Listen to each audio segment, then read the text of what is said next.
एक गांव में एक अमीर जमींदार रहता था। उसे अपने पैसों पर बड़ा घमंड था। जितने अधिक पैसे उसके पास थे उतना ही वह कंजूस भी था। अपने खेतों में काम करने वाले किसानों से वो खूब काम करवाता, मगर पगार कौड़ी भर भी न देता। मजबूर गरीब किसान मन मारकर उसके खेत में काम करते। उसी गांव में रामू नामक एक किसान रहता था। उसके पास थोड़ी सी जमीन थी। उसी में खेती बाड़ी कर वह अपना और अपने परिवार का गुजारा चलाता था। रामू बड़ा मेहनती था। वह दिन भर अपने खेत में काम करता और अपनी मेहनत के दम पर इतनी फसल प्राप्त कर लेता कि अपने परिवार के लिए 2 वक्त की रोटी जुटा सके। गांव के बाकी किसानों के पास रामू के मुकाबले अधिक जमीनें थीं।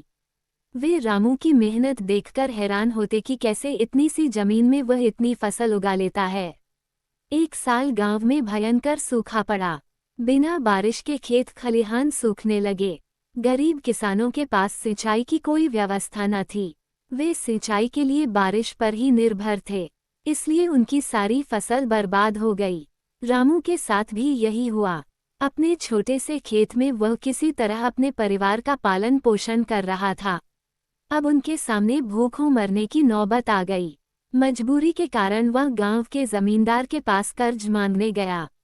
जमींदार कंजूस तो था। उसने सोचा कि यदि उसने रामू को पैसे दिए तो ये लौटा तो पाएगा नहीं, इसलिए इसे अपने खेत में काम पर लगा लेता हूँ। मेहनती तो ये है ही और मजबूर भी, कम पैसों में दुगुनी मेहनत करवाऊंगा। उसने रामू से कहा, देख रामू, मैं तुझे कर्ज तो दे नहीं सकता, लेकिन तेरी इतनी मदद कर सकता हूँ कि तुझे अपने खेत में काम पर रख लूँ। तुझे महीने के 1000 रुपये दे दिया करूँगा, पर मालिक दूसरे किसान तो 2000 पाते हैं। रामू बोला, करना है तो कर, वरना मेरे पास किसानों की कमी नहीं। जमींदार बोला। मजबूर रामू क्या करता, हामी भरकर घर लौट आया। अगले दिन से जमींदार के खेत में काम करने लगा। मेहनती तो वह था ही। वो खूब मेहनत और लगन से काम करता। उसने 4 महीने का काम 2 महीने में ही कर दिया। ये देख जमींदार बहुत खुश हुआ, लेकिन इसके मन में मक्कारी जाग उठी। उसने सोचा कि 4 महीने का काम तो इसने 2 ही महीने में कर दिया, क्यों न इसे निकाल दूं, इससे मेरे 2 महीने के पैसे बच जाएंगे। उसने रामू को बुलाया और उसके 2 महीने के पैसे देकर कहा, रामू ये ले तेरे पैसे, कल से मत आना, अब मुझे तेरी जरूरत नहीं। ये सुनकर रामू परेशान हो गया। बड़ी मुश्किल से उसका घर चल रहा था।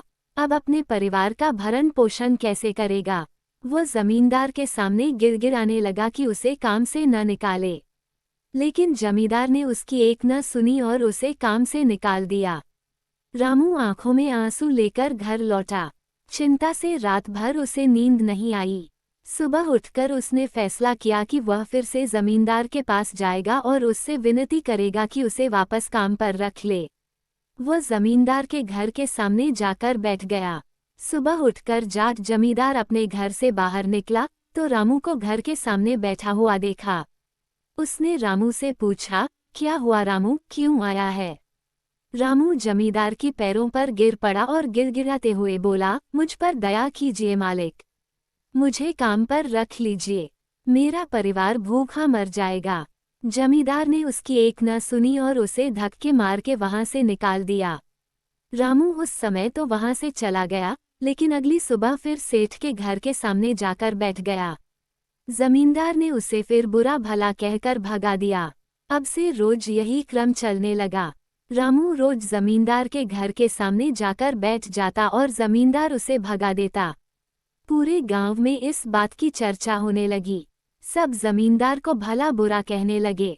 तंग आकर जमींदार ने सोचा कि क्यों ना कुछ दिन परिवार सहित दूसरे गांव चला जाऊं। मुझे घर पर ना देखकर रामू यहाँ आना बंद कर देगा।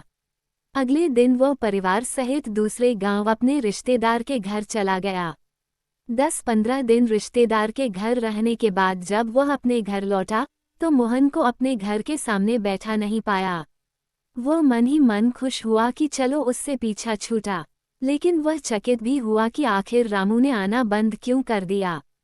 उसने गांव वालों को बुलाकर पूछा तो पता चला कि रामू घायल है और अपने घर पर पड़ा हुआ है। जमींदार ने पूछा, क्या हुआ उसे। एक जमींदार ने कहा, मालिक, आज जब दूसरे गांव चले गए थे तब भी रामू आपके घर के सामने बैठा रहता था। एक दिन आपका खाली घर देखकर कुछ चोर चोरी करने के इरादे से आपके घर में घुसे, लेकिन वे रामू की नज़र में आ गए। रामू अपनी जान की परवाह न कर उनसे उलझ गया और उन्हें भगा दिया। उनके बीच हुई हाथापाई के कारण रामू घायल हो गया। ये जानकर जमींदार को खुद पर शर्म आने लगी कि उसने रामू के साथ कितना बुरा किया, लेकिन इसके बाद भी रामू उसके घर चोरी होने से बचाने के लिए चोरों से उलझ गया। वह पछताने लगा। उसने रामू के घर जाने का फैसला किया। वह रामू के घर पहुंचा तो देखा कि रामू बड़ी दयनीय अवस्था में चारपाई पर पड़ा हुआ है। उसके बच्चे भूख से बिलख रहे हैं। ये देख जमींदार का दिल भर आया। उसने रामू से अपने किए की माफ़ी मांगी, उसका इलाज करवाया और ठीक होने के बाद अच्छी पगार के साथ उसे फिर से काम पर रख लिया। 1. कभी किसी के साथ बेईमानी नहीं करनी चाहिए। 2. सदा जरूरतमंदों की सहायता करनी चाहिए। 3. अपना काम ईमानदारी से करना चाहिए। आशा है आपको एक गरीब किसान की कहानी पसंद आई होगी। ऐसी ही हिंदी मॉरल स्टोरीज पढ़ने के लिए हमें सब्सक्राइब अवश्य करें।